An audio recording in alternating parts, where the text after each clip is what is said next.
Alors bonjour, j'espère que vous allez bien. Moi je suis Onela Kuning-Tameze, je suis directrice service en immédiation Kuning. Donc nos avocats en immédiation et moi travaillons pour pouvoir vous aider, vous accompagner à réussir votre projet d'immigration ici au Canada.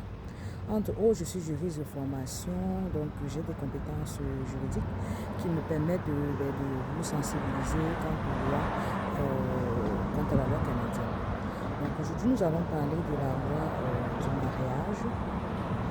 Entre autres, nous allons parler du principe juridique qui dit que l'on doit boire les eaux de sa citerne.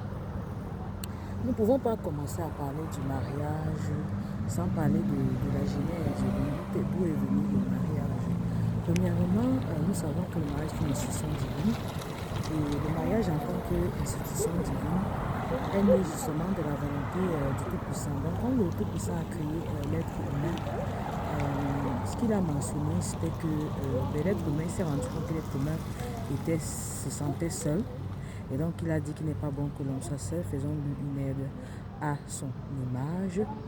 Et donc d'où est née donc la création de la femme pour pouvoir aider et accompagner l'homme dans le projet divin du Tout-Puissant.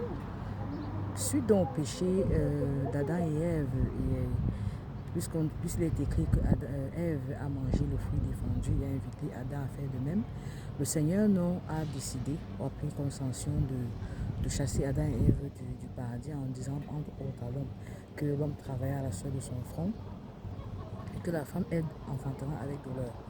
Donc c'est suite donc à cette sanction qu'est née donc la multiplication et l'homme a donc demandé à Adam et à Ève d'aller se multiplier.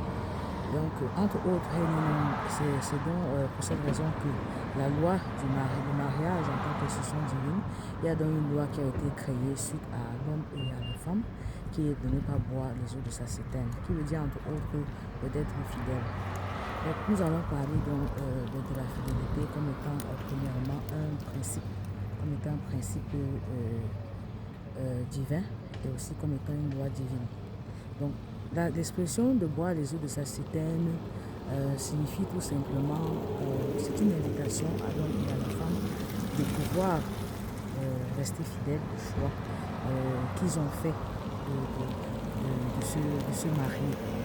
Et donc le Seigneur invite donc, ça fait même partie des 10 commandements, à l'homme et à la femme de ne pas boire les eaux de sa citerne, c'est-à-dire de rester fidèle à son choix de partenaire.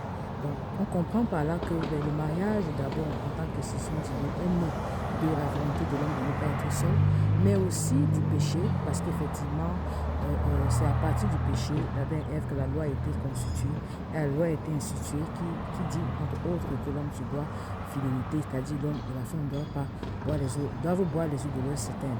Donc la loi en elle-même est née du péché. La loi en elle-même est née du péché. Est-ce que cela veut dire que la loi est contraire? Que le fait de... Est-ce que parce que la loi est née du péché, ça veut dire que il faut respecter la loi à 100% pour pouvoir être sauvé? Ou bien, qu'est-ce que cela signifie pour vous lorsqu'on dit que la loi est née du péché? Donc, réfléchissez-y et puis on en reparlera dans une prochaine vidéo. Bisous, bisous, bye bye.